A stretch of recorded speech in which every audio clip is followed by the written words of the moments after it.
Hi, I'm Eric Young, and I just want to tell you about little things that I learned from God through a very severe illness. It started in 2001. I felt like I was in the midst of having the flu, and based on having flus before in my life, I'm thinking, okay, I'll be sick for 3 days and then I'll get better, so not a big deal. Well, it came after the third day that I was not getting better, and so I went back to the doctor, and he thought that it was a secondary bacterial infection, and so he gave me some antibiotics, and things started getting even worse. From there, I was highly nauseated. I couldn't sleep through the night, had tremendous pain in my lower back that I had to take a lot of medication for, and it was very difficult to work at that time, and we kept trying to figure out what was happening. After a couple of visits to the doctor, he decided that he was going to refer me over to a specialist. They took my blood pressure, and it was at 180 over 110. And the doctor started scrambling and trying to figure out what was going on. And I told him that my family practice doctor had mentioned something about a leaking of protein, and he called over frantically for the lab results, and when he got those lab results back, he mentioned to me that that wasn't a little bit of protein. And I knew at that point from my work that anytime you have that amount of protein you're spilling, that's a hallmark sign of kidney disease. And I remember going, uh-oh.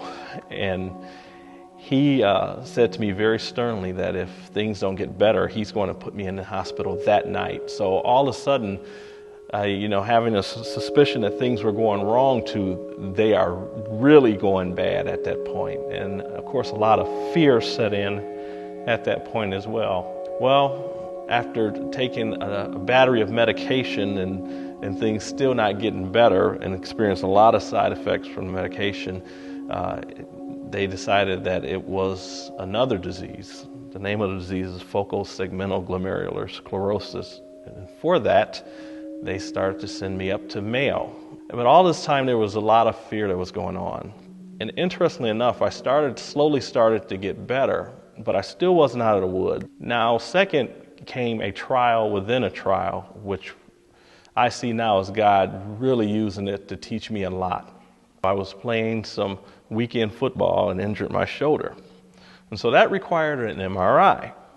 When I got to the point of having to do the MRI and slide me into what I call a high-tech coffin that was, barely wide enough to clear my nose by an inch, and my shoulders were rubbing the sides, I figured out that I had claustrophobia. Inside this thing, there is just this sheer sense of panic that's going on. And I'm literally shaking like a leaf. And of course, you have to be still while you're in there. There's not much room to move. After it was over, there wasn't much pride left. I came out of there, visibly shaken. And when it was all said and done, because I had gone through so many medical procedures before, I just asked God, I asked, what was this all about? Why did I have to go through this? And what he showed me was that trial of going through that MRI session was a microcosm of life's trials. When you're in a crisis situation, all you can do is focus on the day. You can't think about what's happening in the future, what's happening in the past. You just have to trust God for every day. And that's the way it was in that tube. For every single minute, they would say, okay, this part is going to take 4 minutes. So I would just try to focus on getting through the next minute. And so as I was dealing with my kidney disease, I had to do that every single day. So as I continued to go through my trial, I learned to fight back in faith. Anytime there was fear, I would meet that fear right where it was and pray through it until that fear was no more. Because of what I learned in that one trial, God used that to help me trust Him through the bigger trials. So after it's all said and done, right now I'm in remission as far as this kidney disease is concerned. And if you were to ask me, would I trade that my experiences, what I learned, for a pair of good kidneys, I would say no. No, I think the lessons I learned were far more valuable in going through that disease than what I would have done if I had not had any problems with my kidneys at all.